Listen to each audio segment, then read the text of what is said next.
tentando voltar. Algumas vezes os crentes pensam em pendurar as chuteiras e voltar a ser o que eram antes. Creio que isso não seria algo desejável. Mas será que é possível um cristão fazer isso? Se for, estamos em apuros. Isso significa que o cristão poderia voltar a ser um perdido. Mas, se isso não é possível, voltar a ser o que era antes e perder a salvação, então é melhor que identifiquemos outro ladrão que pode fazer com que um filho de Deus pense em deixar o seu primeiro amor. Examinemos o capítulo 6 de Hebreus. Os crentes que receberam aquela carta estavam considerando a hipótese de deixar a Cristo, o primeiro amor, de lado e voltar para o judaísmo de onde haviam vindo, pois achavam muito difícil seguir a Jesus. Acredito que eles não sabiam, como diz o meu amigo James Dobson, que o amor é difícil. Aqueles cristãos haviam perdido o fogo de seu primeiro amor e se tornaram amedrontados e confusos. Eram como um time de basquete que, de repente, se esquece de como se passa a bola. O autor da carta aos Hebreus registra o que qualquer técnico faz quando vê que seu time está perdendo pontos: faz um pedido de tempo. Durante o tempo, o técnico tem uma oportunidade de conversar com o time e motivá-lo a voltar para a quadra e fazer o que precisa fazer. O autor de Hebreus faz a mesma coisa. Tempo. O que é que vocês pensam que estão fazendo? Não estão fazendo o que ensinei durante o estudo da Palavra de Deus. O capítulo 5 termina dizendo que eles eram como bebês cristãos que deveriam estar muito mais desenvolvidos na fé, mas ainda estavam se envolvendo com coisas que deviam ter abandonado há muito tempo. Continuavam a tomar leite e não conseguiam ingerir nenhum tipo de comida espiritual mais consistente. V. 13. Portanto, o contraste aqui é entre a maturidade espiritual e a imaturidade. V. 14. Esta compreensão coloca o capítulo 6 no seu lugar adequado no contexto, e creio que esclarece uma passagem interessante das Escrituras. Cristãos estagnados. Quando estudamos o capítulo 6 da carta aos Hebreus, vemos que o autor está se baseando nas implicações do que ele disse no capítulo 5. Pelo que, deixando os ensinos elementares da doutrina de Cristo, prossigamos para a perfeição, não lançando de novo o fundamento do arrependimento de obras mortas e da fé em Deus, e o ensino sobre batismos e imposição de mãos, e sobre a ressurreição dos mortos e o juízo eterno. Hebreus 6. 1 a 2. O autor está dizendo: estas são coisas básicas que deveriam ter sido trabalhadas logo no início de sua vida com Cristo. Agora vocês precisam continuar em frente, crescer e não olhar para trás. Deixem de ficar estagnados. Pressionar e permitir. Muitos de nós não estamos experimentando a presença de Deus, seu poder e os privilégios que Ele tem para nós porque ficamos estagnados. No mundo espiritual, a estagnação significa mais do que simplesmente parar num ponto. Significa que você está, como um caranguejo, andando para trás. O versículo 1 fala sobre rudimentos da doutrina. Vou usar uma ilustração escolar. Digamos que você esteja estacionado na quinta série e não consegue passar de ano. Só o fato de você estar na mesma série já significa estar perdendo o ano, porque o resto de sua classe continua avançando. Você está, cada vez mais, ficando para trás. Você não pode colocar sua vida espiritual em uma espécie de pausa. Quando os cristãos tentam guardar suas posições, não chegam a nenhum lugar. A Bíblia nos dá uma sugestão melhor: devemos avançar em nossa jornada espiritual. Note a tensão que o autor coloca no versículo 3, e isto faremos, se Deus o permitir. Esta é uma passagem importante, porque sugere a possibilidade de Deus nem sempre permitir que sigamos em frente. Há duas coisas que devem sempre existir, se queremos progredir em nossa vida espiritual. Precisamos esforçar-nos para seguir em frente e Deus deve permitir que prossigamos. Os elementos divino e humano devem trabalhar juntos no crescimento espiritual. Se Deus não permitir, não importa o quanto você force para seguir em frente. E se você não der um empurrãozinho, Deus não vai deixá-lo andar. Há outro texto que traz esses dois elementos juntos, mostrando o que creio que o autor quis dizer nesta declaração, de sorte que, meus amados, assim como sempre obedecestes, não só na minha presença, mas muito mais agora na minha ausência, assim também efetuai a vossa salvação com temor e tremor, pois Deus é o que opera em vós tanto o querer como o efetuar, segundo a sua boa vontade. Filipenses 2, 12-13. Creio que o autor de Hebreus e Paulo estão dizendo: Deus não vai fazer com que a Bíblia de você saia voando aberta e que o Espírito Santo pegue uma caneta e sublinhe os versículos que vocês devem ler hoje.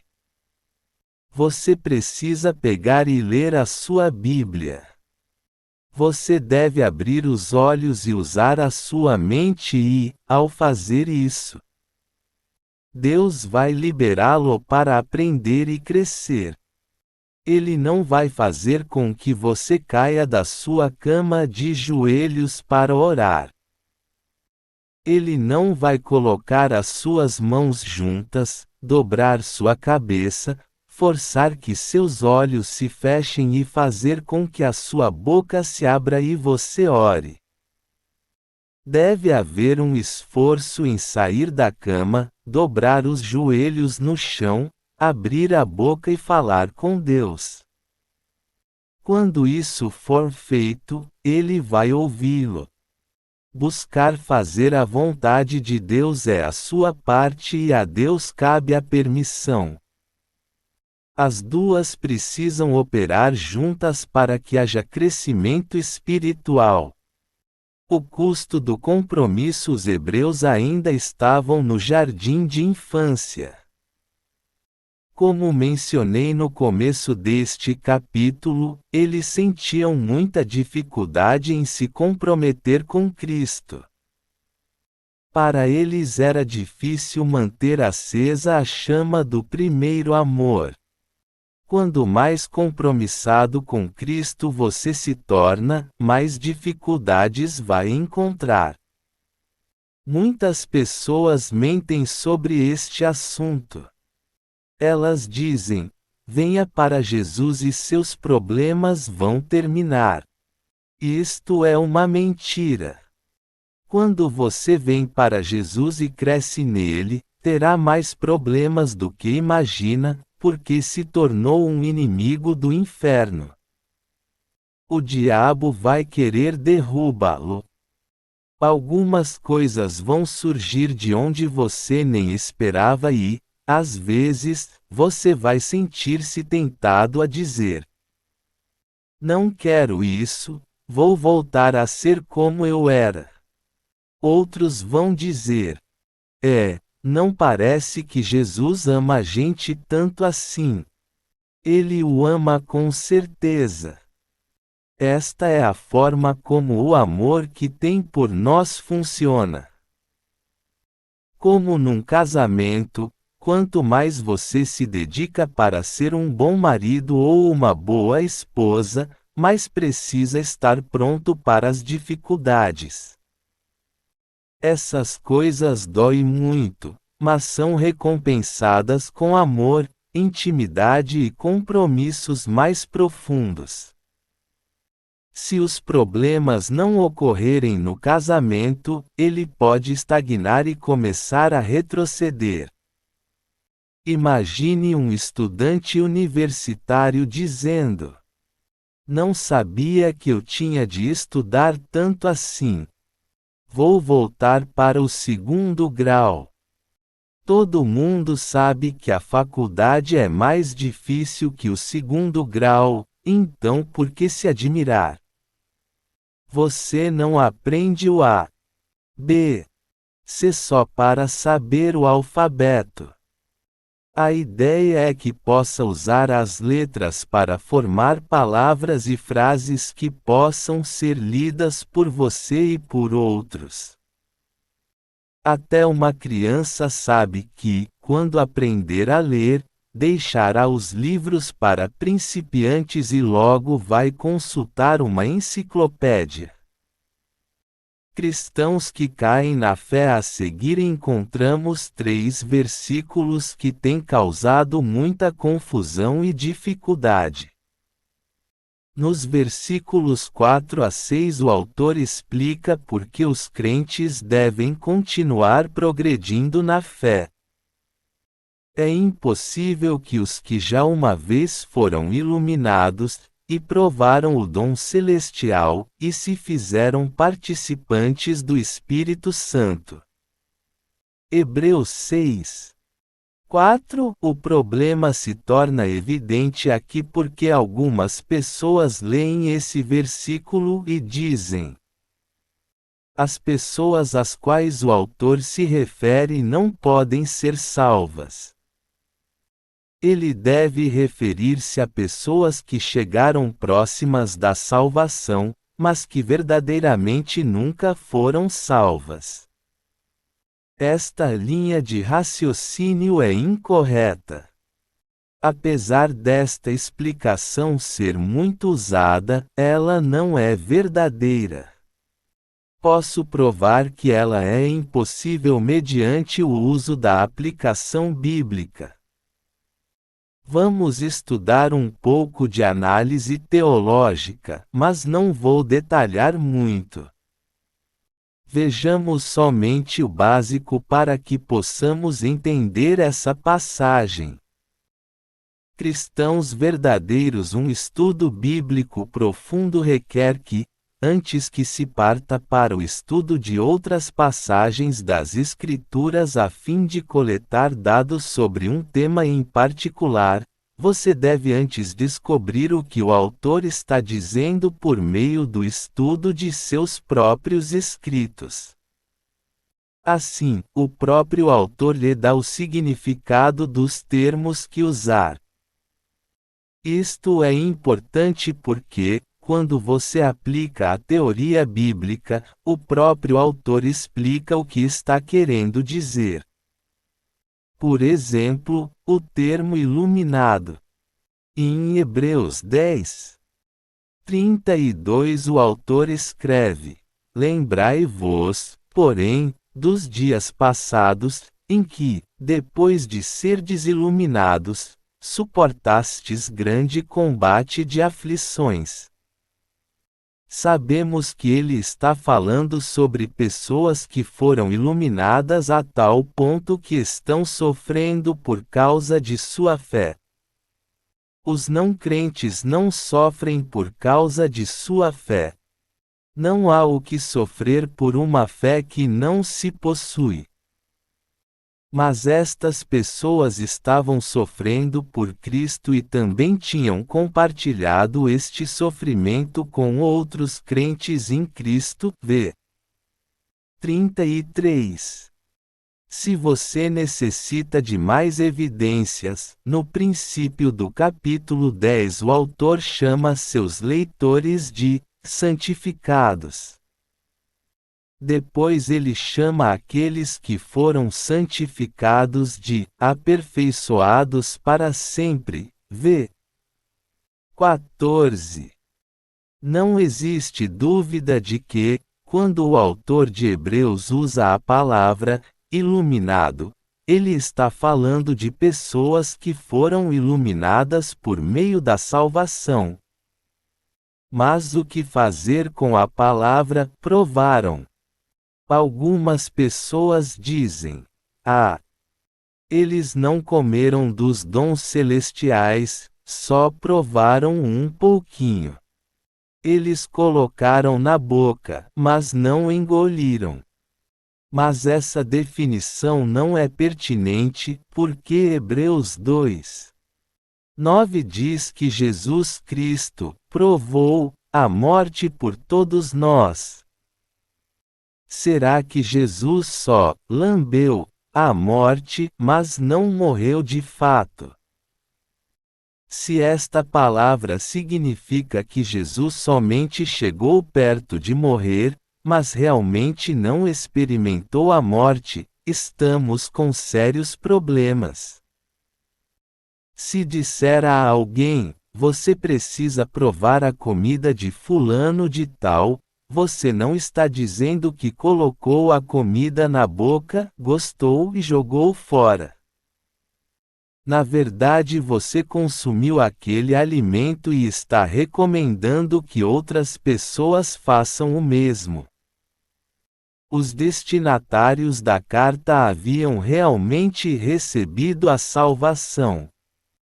Quando se observa o termo participantes, no final do versículo 4, torna-se fácil abandonar qualquer ideia de que o autor está falando sobre não crentes, pessoas que somente veem uma parte da luz mas que nunca realmente abraçam a salvação. Esta palavra é usada em Hebreus 2:14 para se referir aos filhos que são participantes da carne e do sangue de seus pais e também sobre Jesus. Os seus filhos compartilham somente parte da sua carne e sangue ou são 100% seus. Será que alguém tem dúvida de que Jesus não era 100% humano? 5 vezes no livro de Hebreus encontramos esta palavra sendo usada em relação ao que estas pessoas receberam quando conheceram o caminho da salvação. Elas se tornaram participantes de uma chamada celestial 3:1 de Cristo 3:14 do Espírito Santo 6:4 da disciplina de Deus Pai 12:8 e da sua santidade 12:10. Sem dúvida, eles eram crentes. O texto de Hebreus 6:5 fala ainda que eles provaram a boa palavra de Deus e os poderes do mundo vindouro. Já sabemos o que o autor quer dizer quando fala provar.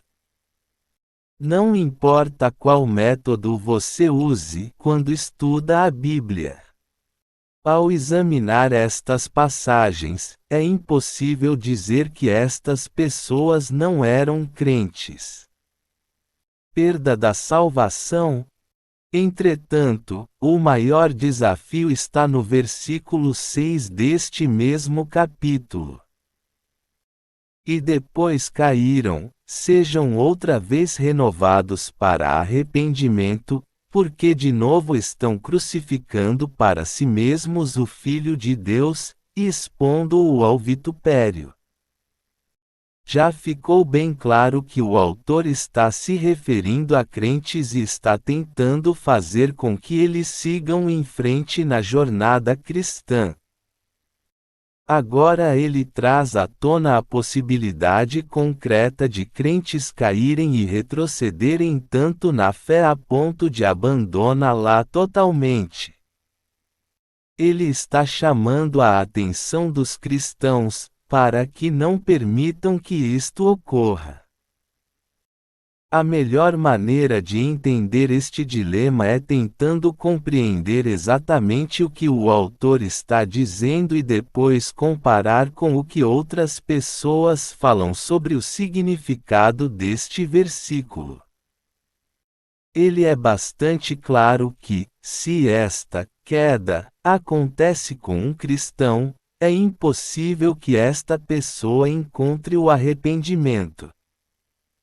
Você provavelmente conhece muitas pessoas que não acreditam na segurança eterna da salvação.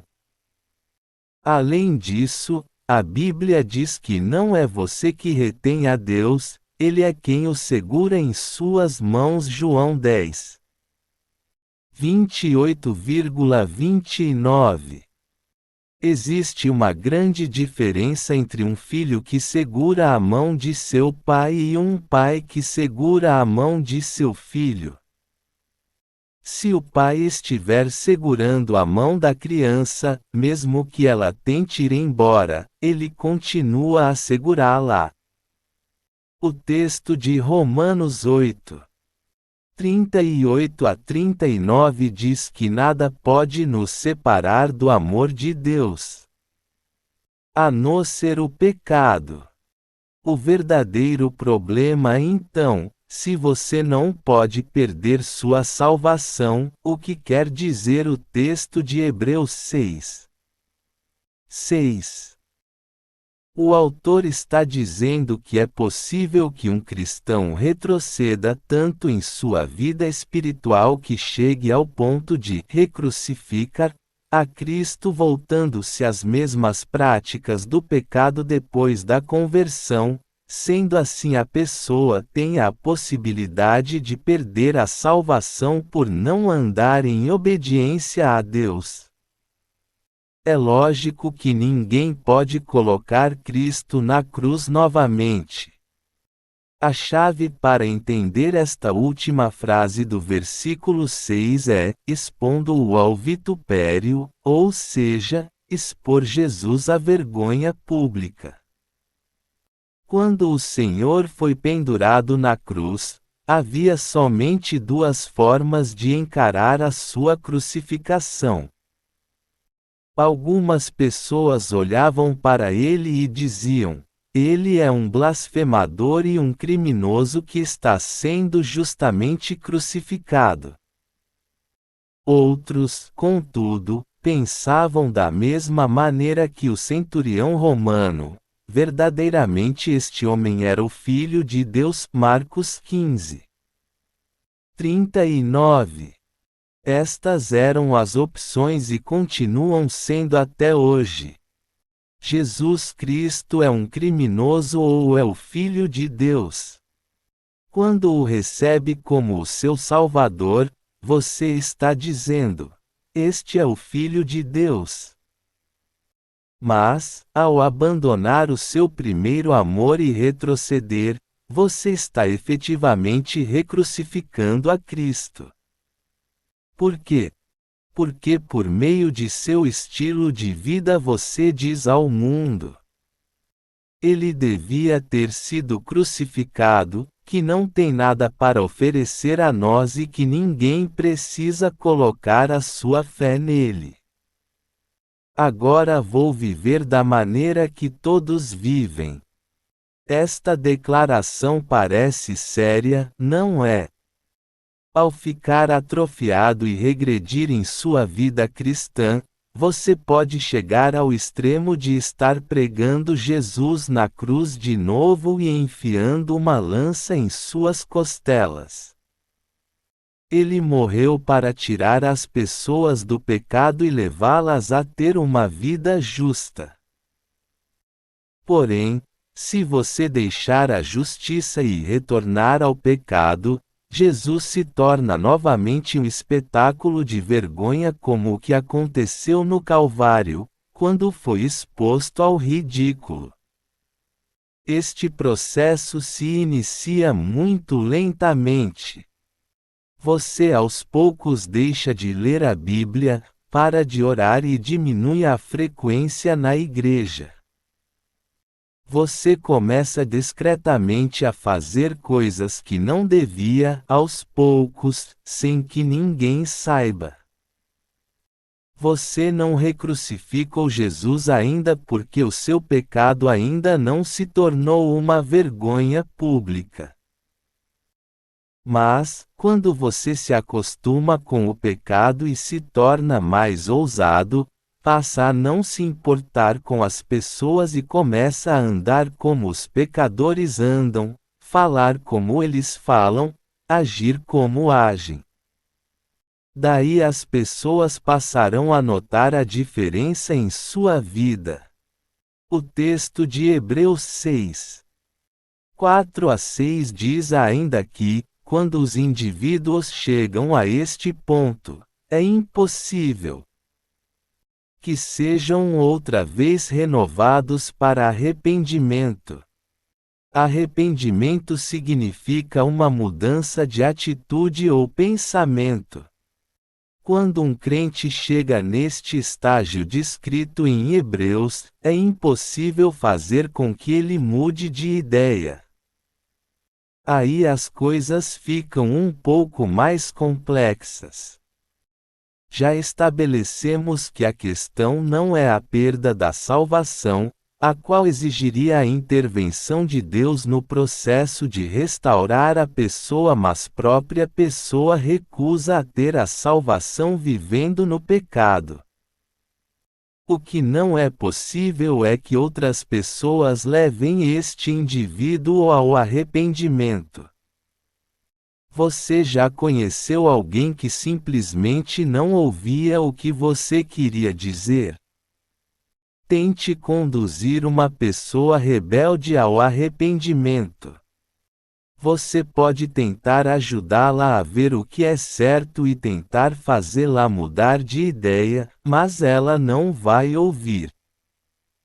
Tudo que você pode dizer é: alguma outra pessoa terá de ajudá-lo a acertar a sua vida. Fiz o que pude. Há um ponto em que não existe esforço humano que possa mudar a situação. E impossível lidar com uma pessoa que está algemada às coisas do mundo. Vou usar uma ilustração das Escrituras. Israel saiu do Egito durante o Êxodo. Existe um paralelo do Velho Testamento com o Novo Testamento com relação à salvação. O povo de Israel redimido deveria ir para a terra prometida de Canaã, ou seja, deveria receber a sua herança. Para chegar lá, deveria cruzar o deserto, que não era um lugar convidativo. A água era escassa e não havia carne, somente maná. Logo o povo começou a reclamar: estamos cansados disto. Lá no Egito as coisas não eram tão más assim. Tínhamos alho e lentilhas. Estamos fartos desta comida. Eles ficaram reclamando todo o tempo enquanto cruzavam o deserto. Mas, finalmente, chegaram na fronteira da terra prometida e enviaram 12 espiões para investigar a terra.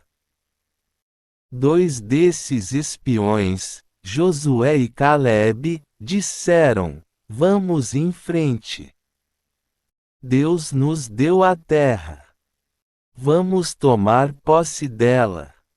O povo, entretanto, ficou do lado dos 10 espiões que disseram: os gigantes são enormes. Eles votaram que deveriam ficar no deserto e se rebelaram contra Moisés. Números 14. 1-4. Deus viu essa baderna e disse para Moisés: estou cheio deste povo. V. 11-12. Eles haviam ido longe demais. A terra que Deus havia preparado para eles não seria mais para proveito e herança daquele povo. Note que os israelitas não caíram mortos quando se recusaram a receber o que o Senhor tinha para eles. Eles ainda viverão por muito tempo. Sabemos disso porque Deus disse que eles permaneceriam no deserto por 40 anos, até que o último membro daquela geração morresse. V. 33-35. A maioria deles ainda viveu por muitos anos, mas nunca recebeu a bênção divina que lhes fora preparada. Essas pessoas viverão toda a sua vida sem saber a razão pela qual tinham sido resgatadas do Egito. Elas ficaram vagando em círculos. Será que Deus havia se esquecido delas? Não. Veja os versículos 19 e 20. Se Deus não houvesse perdoado seu povo, teria destruído a todos, como vimos nos versículos 11 e 12. Quando os israelitas perceberam que estavam com problemas, pediram perdão.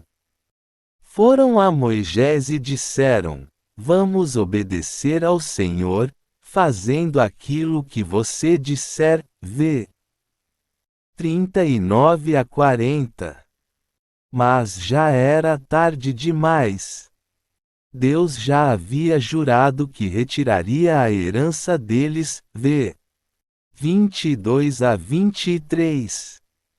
Eles não poderiam ser levados ao arrependimento a ponto de recuperar a bênção de Deus.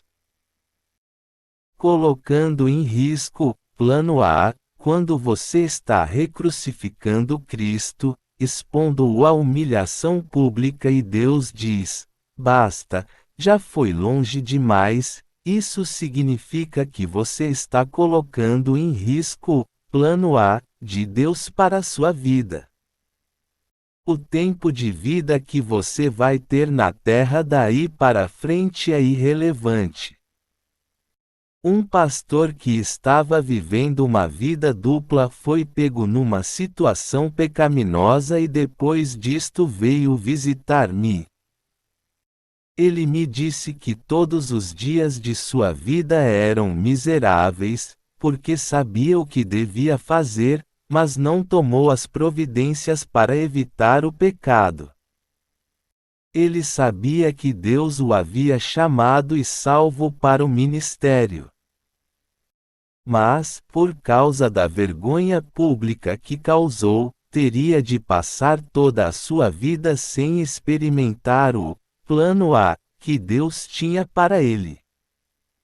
Alguém pode dizer: você está sendo muito duro. E a graça e a misericórdia de Deus? Os israelitas, mesmo depois de terem ido longe demais, ainda assim experimentaram a graça de Deus no deserto. A Bíblia diz que nem os seus sapatos nem as suas roupas se desgastaram, pois eles só receberam as bênçãos terrenas. Deus tomou conta deles, mas eles nunca receberam o que Deus tinha planejado. A pior mal de Cal é morrer sem ter nunca verdadeiramente vivido, sem receber todos os privilégios da salvação. Lembre-se de que nós estamos falando sobre pessoas que não desistiram do caminho certo da salvação com lamentos, por termos abandonado o primeiro amor e ido longe demais sob o ponto de vista de Deus. A melhor maneira de morrer é como Paulo morreu. Quanto a mim, já estou sendo derramado como libação, e o tempo da minha partida está próximo. Combate o bom combate, acabei a carreira, guardei a fé. Desde agora, a coroa da justiça me está guardada, a qual o Senhor, justo juiz, me dará naquele dia. E não somente a mim, mas também a todos os que amarem a sua vinda, segundo Timóteo 4. 6-8. Todos nós, cristãos, devemos estar prontos para ir para casa quando Deus nos chamar. Precisamos estar sempre prontos para dizer: Senhor, se este é o teu tempo, é também o meu. Estou ansioso para que venhas buscar-me. Cristãos que experimentaram a disciplina levando em consideração a seriedade da queda, consequência da estagnação espiritual, os próximos 2 versículos de Hebreus 6 não devem surpreender-nos. A terra que embebe a chuva que muitas vezes cai sobre ela, e produz erva proveitosa para aqueles por quem é lavrada, recebe a bênção da parte de Deus. Mas se produz espinhos e abrolhos, é rejeitada, e perto está da mal de cal. O seu fim é ser queimada. V. 7-8. Os cristãos que persistem em viver como se nunca tivessem conhecido a Cristo se arriscam a ser julgados por Deus. V.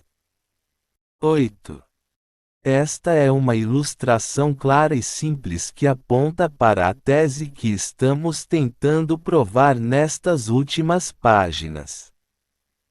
Se você a compreender, captará a mensagem. A terra embebendo a chuva. A terra aqui simboliza a vida de um crente. Ela embebe a chuva. Mas que chuva é essa? Os benefícios celestiais de Deus, a salvação e todas as bênçãos que você recebe com ela. As pessoas que dizem que esta passagem não se refere a pessoas salvas não sabem o que fazer com este versículo, porque a terra absorve a chuva. A chuva não para de cair quando se aproxima do solo. Ela penetra na terra. O mesmo solo pode produzir boa vegetação ou espinhos e abrolhos. Uma vez que é ao mesmo pedaço de terra que o autor se refere, ele deve estar falando sobre um cristão que tem o potencial de ser frutífero ou de se tornar estéril. Na linguagem de Hebreus 6, esta seria a diferença entre o que progride na fé e aquele que se atrofia. Os resultados destas duas formas de viver são radicalmente diferentes. Se a sua vida produz fruto, ou seja, algo que é útil e benéfico, isso é resultado de uma vida que está crescendo na fé. Você recebe bênçãos de Deus e sempre vai vê-lo trabalhando em sua vida. Isso não significa que você não terá problemas. Sempre existem problemas no deserto. Mas, a despeito das tribulações, você verá a mão de Deus guiando os seus caminhos. Uma vida sem valor se, por outro lado, sua vida cristã produz somente espinhos e abrolhos, O texto diz que ela não tem valor. Eu nunca diria uma coisa tão dura em uma mensagem, mas a Bíblia deixa isso bem claro. O que é um cristão sem valor?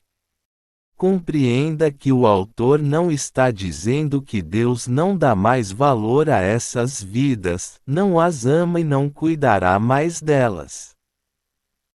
Elas não têm valor porque Deus não pode mais usá-las para a sua obra, da mesma maneira que um agricultor não pode usar uma terra cheia de espinhos e abrolhos. Isso faz com que retornemos à observação de que é impossível uma pessoa voltar ao arrependimento, pois ela está longe demais e Deus diz: chega. Se um pedaço de terra insiste em produzir espinhos em vez de vegetação, qual o benefício que esta terra tem para o agricultor? Se você quiser, pode até queimá-la. Agindo dessa maneira, ao menos você vai livrar-se dos espinhos. Algumas pessoas dizem. Ela diz que uma pessoa como essa acaba sendo queimada. Um crente não pode ir para o inferno. Isto é verdade. Os cristãos de verdade não vão para o inferno. O inferno, todavia, não é o único tipo de fogo mencionado na Bíblia. A palavra fala sobre cristãos sendo jogados no fogo. Se a obra de alguém se queimar, sofrerá perda. O tal será salvo, todavia, como pelo fogo. 1 Coríntios 3:15. Paulo está se referindo a cristãos que vão ser provados pelo fogo passando por debaixo da mesa. Eles conseguiram chegar lá, mas nada do que fizeram contribuiu para suas heranças eternas. Tudo o que suas vidas produziram foram espinhos. Eles não tiveram nada para mostrar a Deus do que foi feito no curso de suas vidas, porque nunca produziram nenhum tipo de fruto. O escritor de Hebreus está preocupado com a produção de frutos dos crentes para que eles não sejam julgados pelo fogo, mas, sim, tenham recompensas eternas e não sejam amaldiçoados. Existem dois tipos de maldições, uma temporal e outra eterna. A maldição temporal é quando Deus resiste a você e permite que as coisas não deem certo em sua vida. Suas orações não são respondidas, não existem bênçãos e nada acontece. A maldição eterna é a perda de suas recompensas.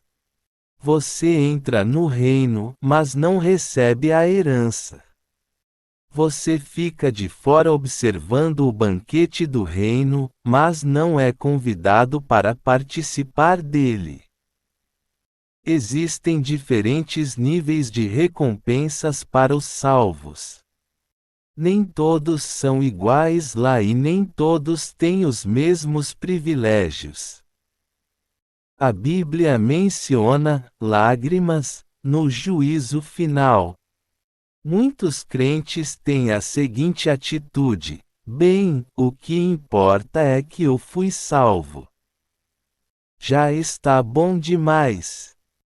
Se você é um cristão verdadeiro e está vivendo uma vida pobre e desviada, pode acabar perdendo oportunidades de atrair mais pessoas para a verdade, porque Deus leva muito a sério este assunto de salvação e santificação.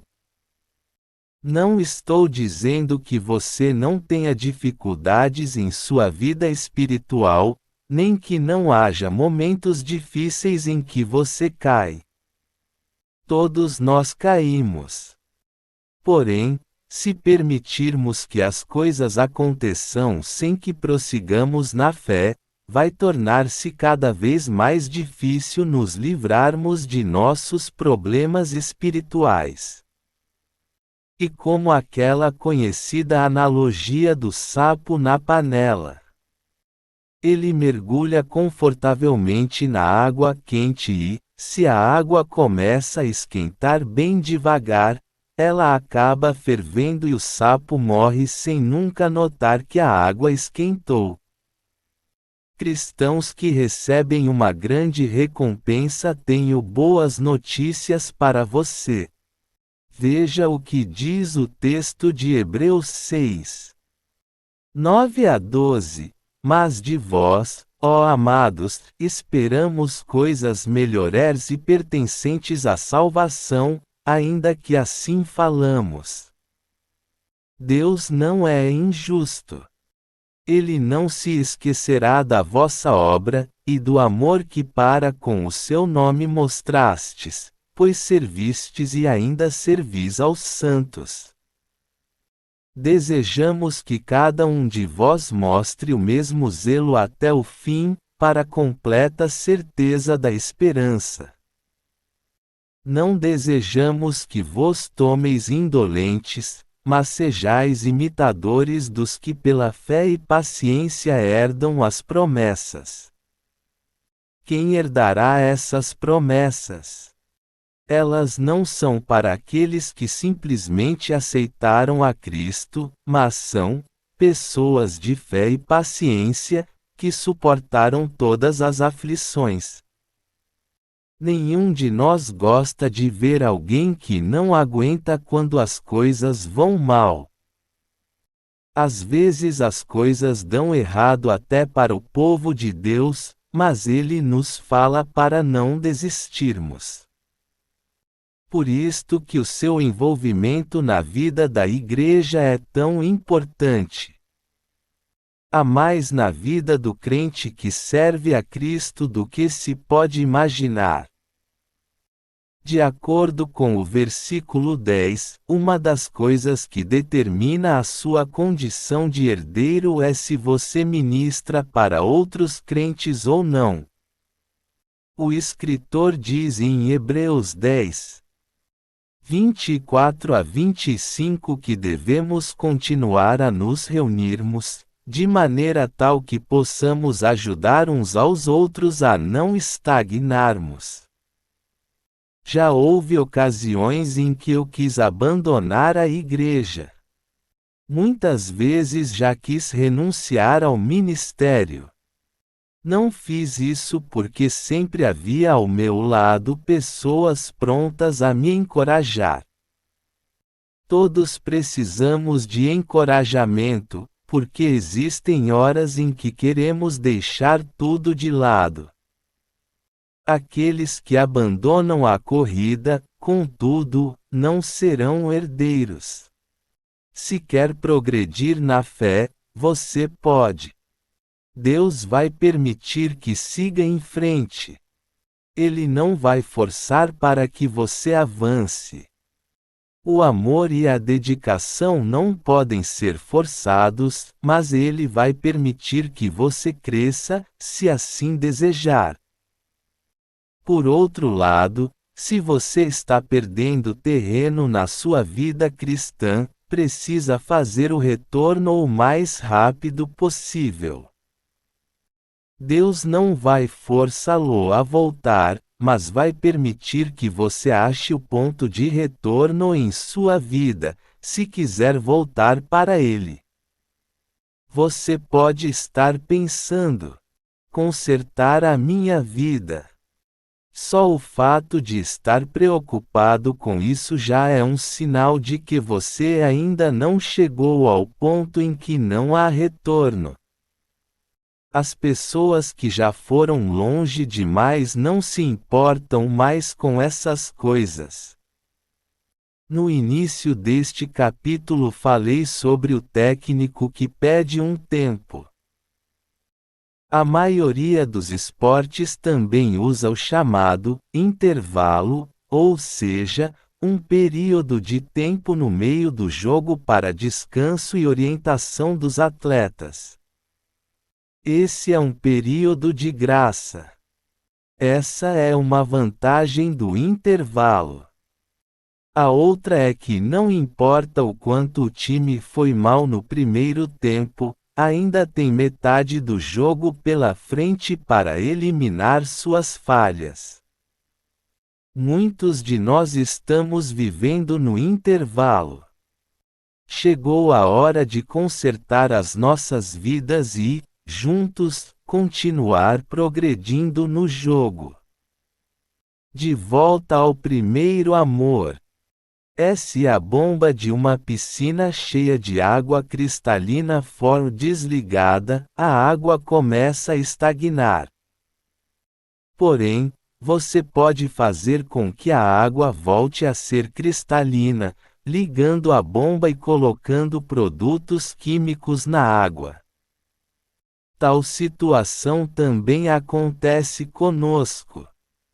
O seu amor por Cristo pode estar estagnado agora, mas você pode fazer com que ele se tome cristalino de novo. As sugestões seguintes podem ajudá-lo a ir em frente. 1. Uma das formas de estimular uma relação de amor que se tornou estagnada é escrever uma carta para quem você ama, expressando o seu afeto e carinho e dizendo àquela pessoa o quanto ela é importante para você. Se nunca fez isso antes, tente escrever uma oração de amor e carinho para Jesus Cristo. Leve o tempo que for necessário para escrevê-la. Faça com que esta carta tenha uma alma própria. Depois disso, leia esta carta para ele como um amoroso sacrifício de louvor. 2. Assim como utilizamos agentes químicos para purificar a água da piscina, o sangue de Cristo purifica a nossa vida espiritual estagnada. Peça ao Espírito Santo que toque o seu coração. Esteja disposto a confessar todo e qualquer pecado que o Espírito trouxer à sua mente e clame pela promessa de 1 João 1. 9. 3. Tente isolar-se por algumas horas e fazer uma inspeção no pomar. Lembre-se dos tempos em que sua vida produziu frutos especiais de alegria, paz e poder espiritual.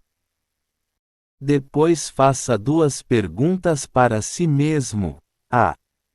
Quanto tempo foi preciso voltar na minha memória para me lembrar destas experiências? B. O que aconteceu durante esse tempo que mudou a minha atitude espiritual? 4. Leia Hebreus 6. 9 a 12 mais uma vez. Se o escritor estava tão ansioso para tirar os seus leitores da estagnação espiritual, Deus está ainda mais interessado. Ele quer retirar qualquer traço de estagnação de você. Agradeça a Deus por você ter à sua disposição todos os recursos divinos para ajudá-lo cada dia espiritualmente.